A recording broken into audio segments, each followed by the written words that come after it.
This Lunchtime Learn is on the subject of digging deeper into greens, and our two speakers are David Searle and Matt Campbell from Palmbrokers.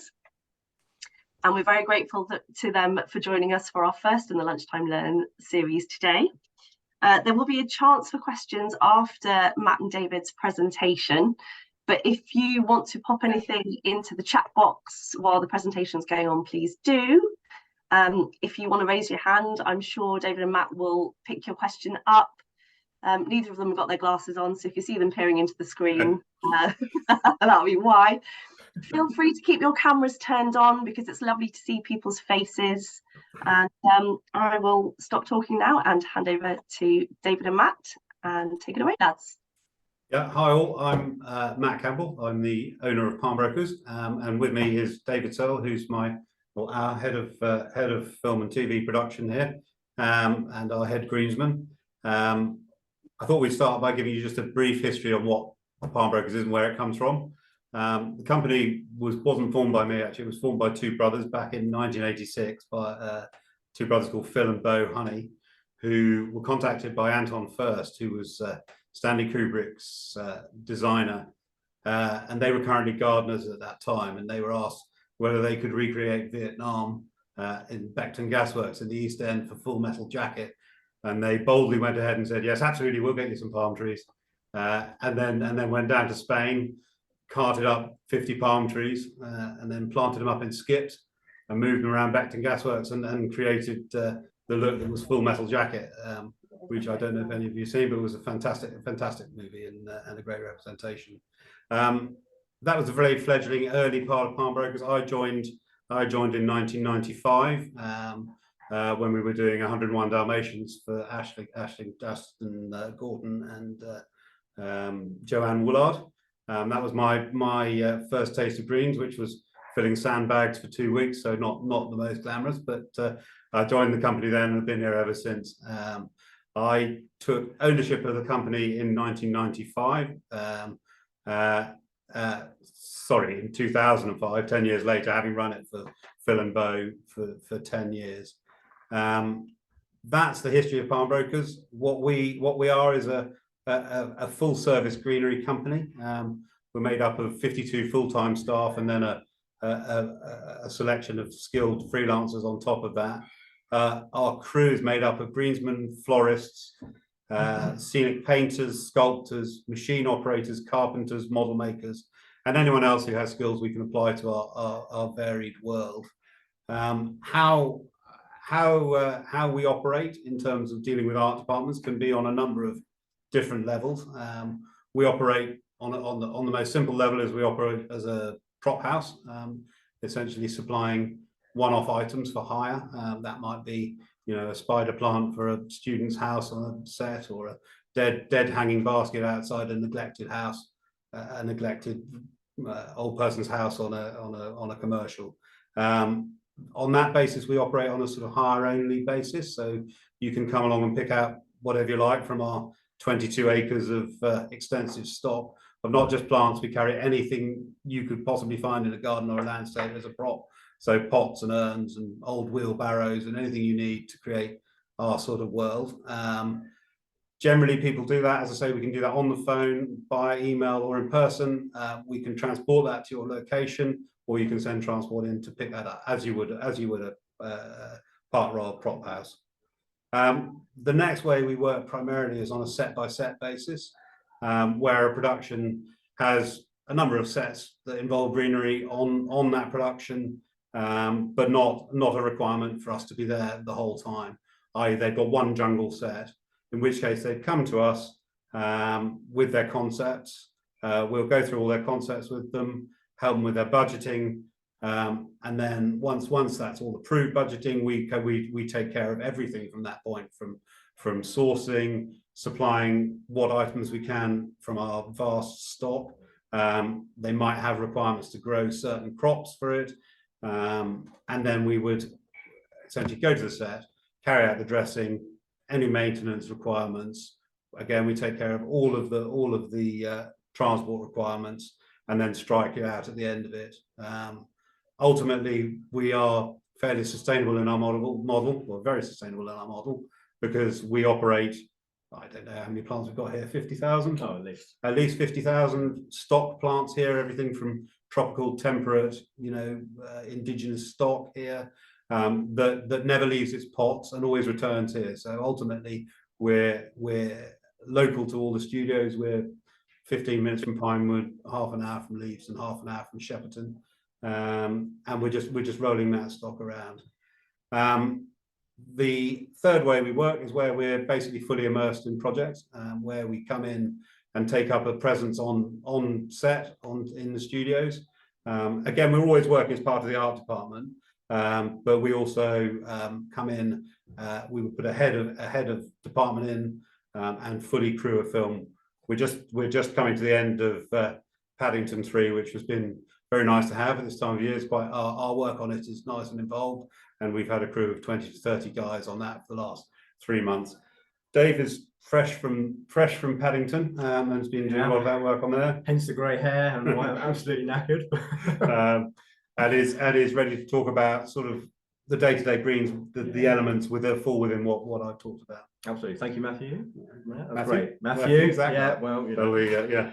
So, hello everybody. Firstly, I'm Dave, and I've been working in industry for nearly 16 years. So I got into it quite young, just loading lorries, and I just kind of fell in love with greens. So what is greens? Greens is an exceptionally broad department. I mean, in essence, it's sourcing, it's installing and maintaining natural elements on set. But it's so much more than that. I mean, greens can play a crucial role in the tapestry of a production. It can create a desired atmosphere. It can support a narrative for a script.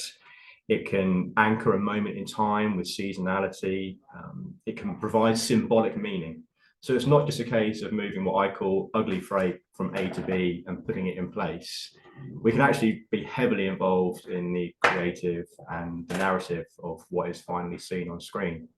And for me, that's what's always kept me so embedded in the greens department and why I love it so much. On the other hand, it can be a phone call about, hey, can I have a bag of leaves? I've got to cover some yellow lines on the side of the road, which happens more so than the big fun jungles. But hey, that's a really important element of what we do as well.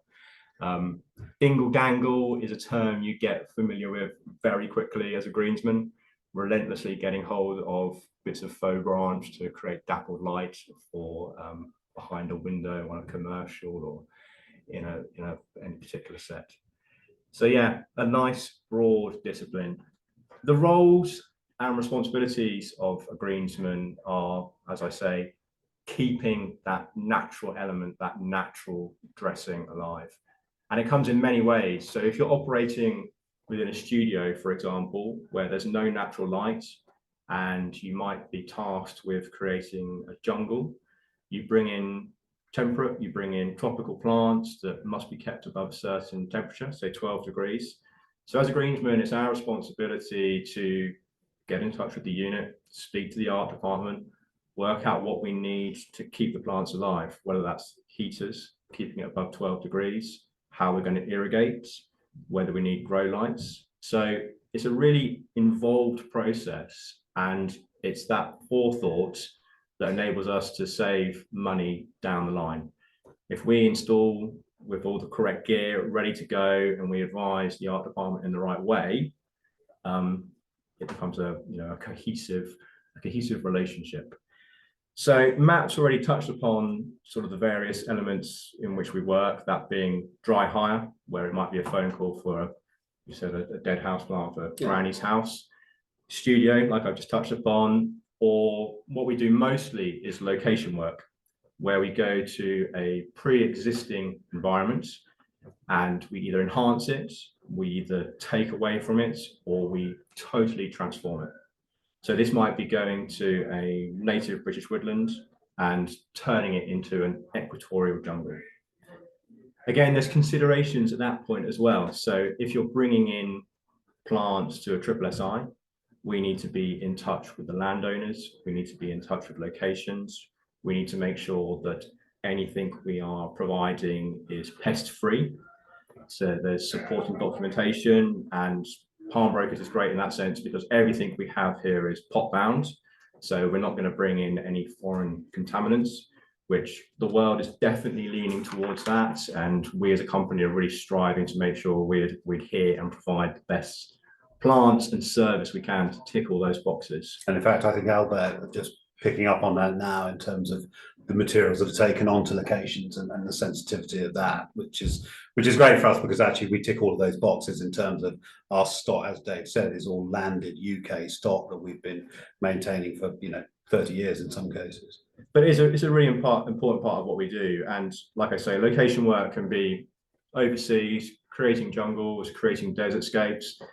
But at the same time, it can be hiding video village.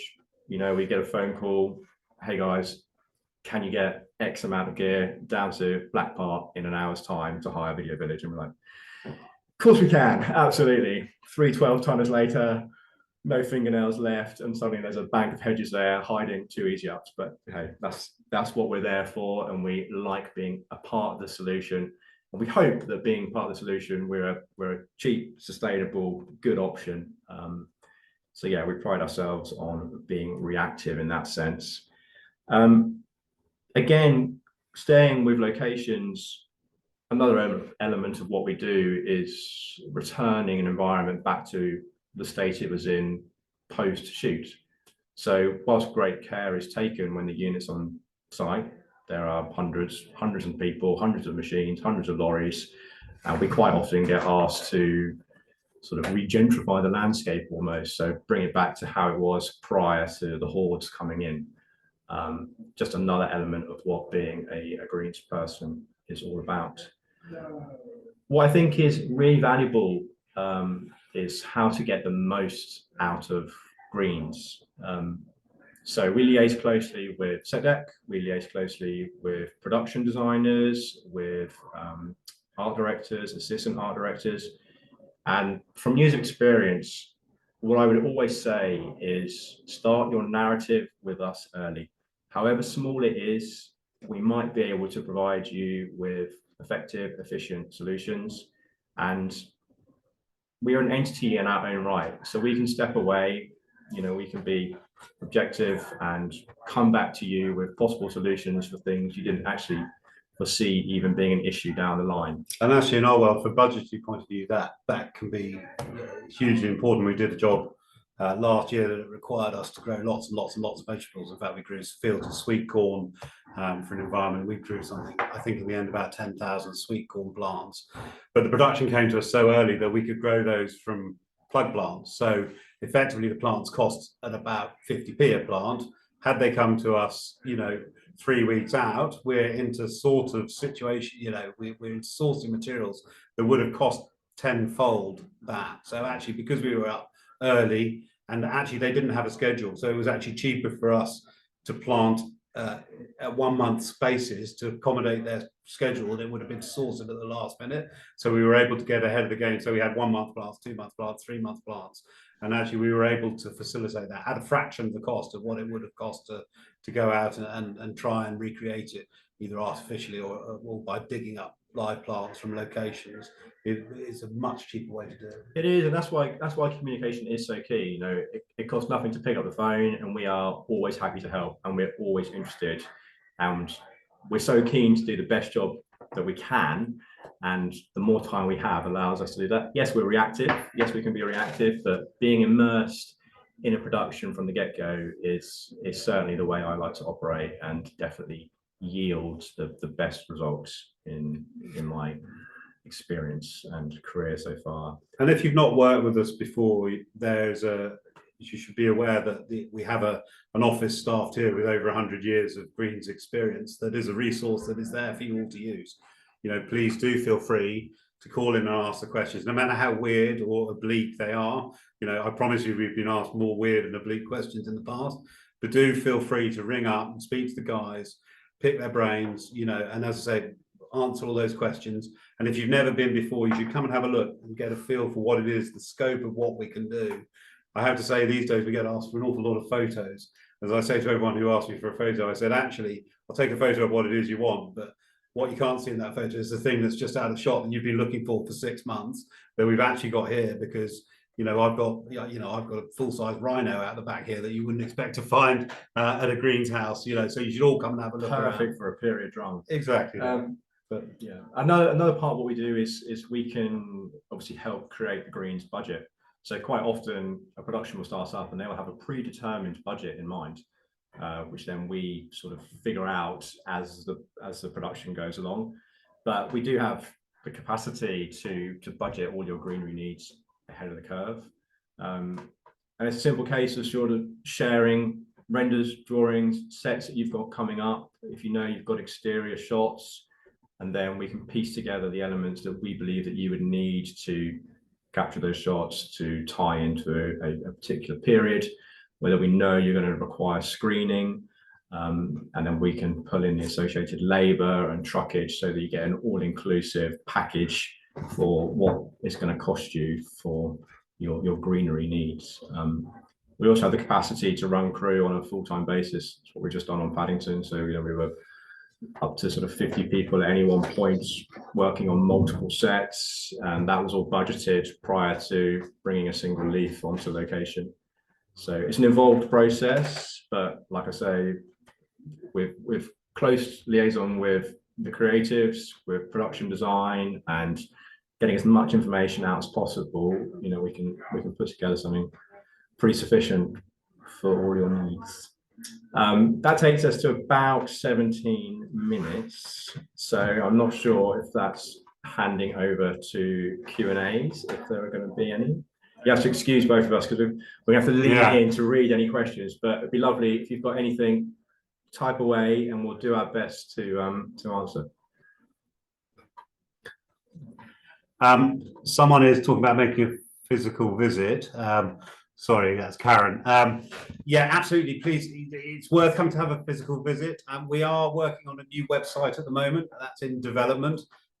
We were making quite good progress until Paddington started. Then we crewed up for that, and so we downed tools a little bit. But we're getting back to that this winter. We've taken, I think, 2,500 photos of stock already. Our stock, certainly in the plants, you need to come and have a look at it because they're not all the same. They have character of their own. We stock dead plants, live plants, leggy plants, compact plants, shaped plants. It's worth coming to have a look at all of those. As Karen said, yes, we do stock a large inventory of urns, a huge inventory of urns. And if you drop me a line afterwards, I can send you a lookbook of all of them so you can see what's available. And we've got nice long runs of things as well. So in urns, we've got 12s, 24s, we've got runs of things, which is really useful for this stuff. So. Well, nice question here about how do you keep plants alive on a shoot? I can't even keep a plant alive on my desk, which is a really good and valid question. I mean, plants need a couple of things. They need water, they need light, and they need a bit of love. And we try to provide them with all of those things. But it all comes down to planning. So, we operate on a week-by-week basis. And first week, we can generally get away with watering things as they exit our premises. And they would normally survive for that first week's hire. We obviously advise our clients what needs to be done. So if the soil's clearly drying out, please give it a water. If it's a tropical plant, or it might be an arid plant, so it doesn't need water, all that information will come with your hire. Then when it goes on to a longer period and we're involved from a dressing and maintenance perspective, we will have a satellite team of people who come out, ensure that all the plants are getting irrigated, ensure they're not being put into exposed frost positions. We'll fleece them. So, part of what we've been doing of late requires a bit of fleecing as the weather's turning. Often schedules get pushed and what was going to be shot in summer suddenly gets shot in winter. So they're all things that we have to consider. That also ties back into the sort of the seasonal nature of what we were talking about earlier, is that, yes, we have that ability to force seasons. We try desperately to predominantly use real foliage where we can, but faux has changed and advanced leaps and bounds in the last decade, and is really sort of establishing a place in the world of greens. So that is up our sleeve in our arsenal to create, a summer meadow in the middle of November. And if it's shot right, it will look brilliant. Anything else? Anything else coming in? Don't be scared. Just go for it. If you've got any questions, there we go. Nice one here about reusing plants. That's essentially what we do. That's what that is essentially what we're doing. There is, we work in a very wasteful industry. We don't waste anything. Every single plant we use comes back here and is kept in its container, as Dave said earlier. And we've got a full-time staff of plantsmen here who maintain all our plants, nurse them back to full health when they come back, and then they live to fight another day. So I've known plants here for nearly 30 years. Some of them have been off and on jobs. So you develop a relationship with specific character plants that do that. In conjunction with that, in our sustainability policy, we've just taken on a piece of 4-acre woodland that adjoins our nursery that is in a very sad state that we're actually starting to rewild. And we're using actually a lot of the old native broadleaf species that have been former sort of film stars to go out and become part of this rewilded woodland. And that's something we're looking to extend in the future, that as a policy that we do, is actually planting them up. But we don't like seeing things going in skips around here. That's not the right way for anything to be conducted. There's a message here from Colette saying, do you have short training opportunities? What I would say, Colette, is get yourself down here. Come and have a chat. Come and see what we do. You never know, you might never leave. It's kind of what happened to me. And me. That was it. As I say, I was owned by Phil and Bo Honey, and they rang me up and said, "Do you fancy a day's work?" I was at a bit of a loose end after travelling, and the rest is history. And it's a funny business. It's one of those people fall into, and I'm very, very lucky to have very long service here.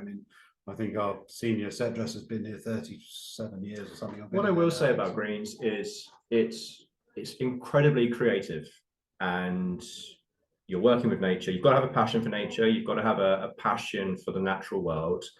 But for creatives, it's a wonderful outlet, and you are relatively autonomous. Yes, we are steered by creatives, but hopefully we bring a level of understanding and sort of intelligence around nature, and it's just a joy to work with it every day. And from a forestry background, it sort of plays into my hands. I would have been 4th generation forester, but fortunately I managed to make a bit more money and do something else with my life. But yeah, as a creative outlet, if you're looking for something that's practical and to get your hands dirty, it's absolutely brilliant. Just seeing a question about, do we supply overseas films? Absolutely, we do. It's slightly more challenging since Brexit because no one seems to have actually figured out quite what the plant import-export rules are.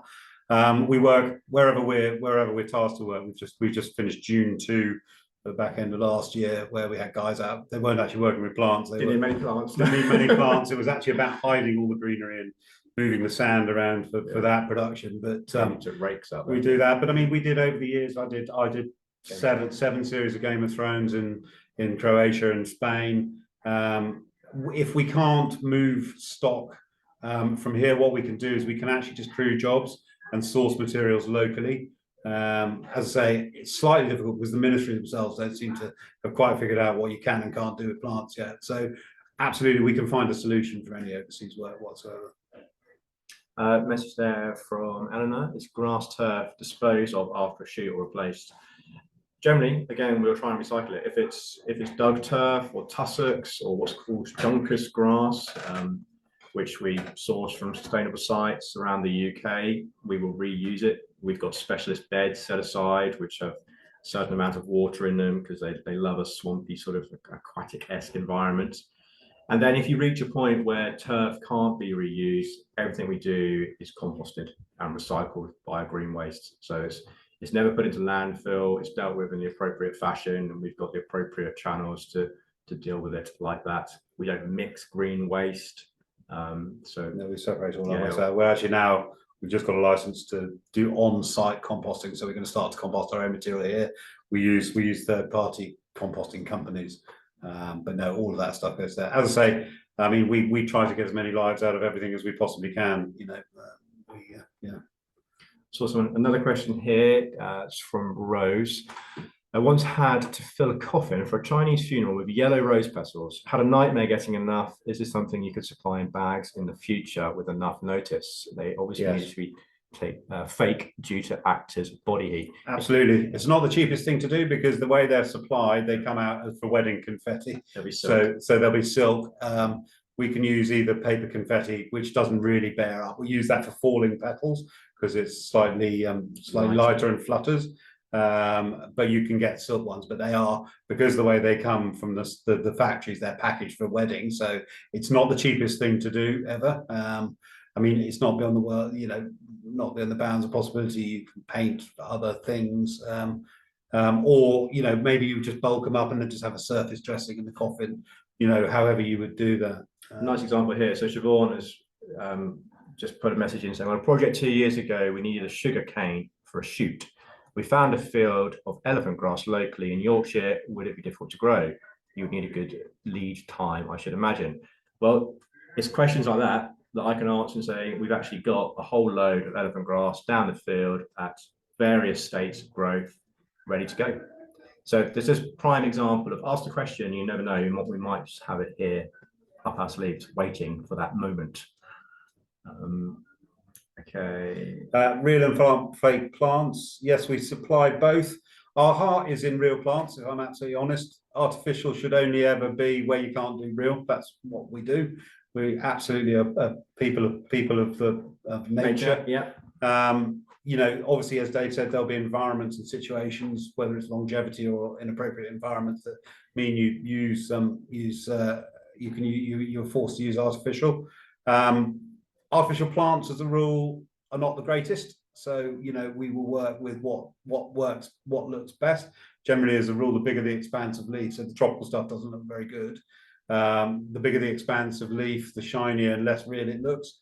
What we actually can do, and we've done this on a recent project where we were building some citrus trees, is actually they were real tree frameworks dressed with artificial leaves, just because the nature of how long it had to go on for. The color of the artificial was pretty unrealistic, so we actually worked those, we artworked those. We've got a team of scenics here, and they are in the shed spraying 30,000 leaves, 30,000 branches, 12,000. And double-sided as well. So citrus grows very dark on top and then a lighter green on the bottom. So it was a case of spraying one side, letting it dry, flipping it over, spraying another side. But the time taken was well worth it, because when they're all dressed and on location, they look just like ancient. And again, those leaves will pass into our stock and become recycled and reused and live to fight another day. Those things. So it's There you go. So I hope that's digging a little bit deeper into greens. Brilliant. Well, look, we're coming towards the 1:30 mark, so it seems like that was a very good place to end. Thank you very, very much, both. If anybody does have any more questions, I'm sure you can email. Oh, hang on, there was one more that's popped in. Look, 2 minutes left. Set up. So that one. We carry our own insurance as a business. We carry our insurance for the function of what we do. Like any prop, we sign it over to the production for the duration of the job. Ultimately, when we're looking after it, we take responsibility for it. So if we're full service, then we do it. But no, we sign over, and we're very proactive in terms of damages and things on jobs. We're much more proactive. We would rather have a situation where we're telling someone how to deal with looking after the plant than having it return 3 weeks later when it's not been watered and gone. So on a dry hire, we would sign it over to you.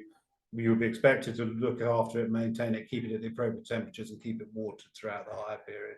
So that's how we do it. But obviously, we can't. That's uninsurable. So it's if it gets damaged by physical damage, a stunt rider riding a motorbike over it, then it's safe under your insurance, and that's the nature of it. But we get very little damage, actually, oddly, because we take a proactive approach.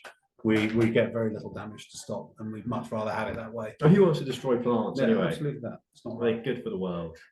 Look after them. We take a view. I mean, if they come back looking a bit sad, all well and good.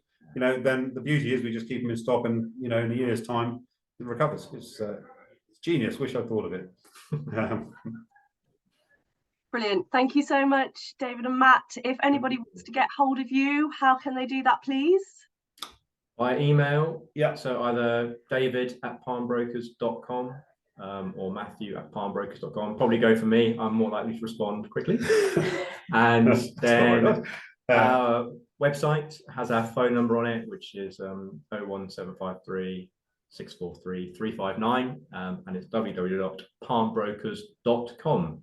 So yeah, look us up. The door is always open here. We'd love to see more faces down on site to spread the word. There's coffee, waiting, and a beautiful glass house where you can just sit and work if you want. You don't even need to have any greens in your production. Just come down, enjoy the space, and get to know the team. And actually, if you do one visit a year, 1 year visit every 2 years, then actually you're just updating your background knowledge. We'll walk you around the entire site, and as I say, there's 22 acres of it here, so it's not inconsiderable in size. And there's stuff I don't even know here. I mean, we've just had a new statue come in, a 5-meter statue of a man On a bear. riding a bear.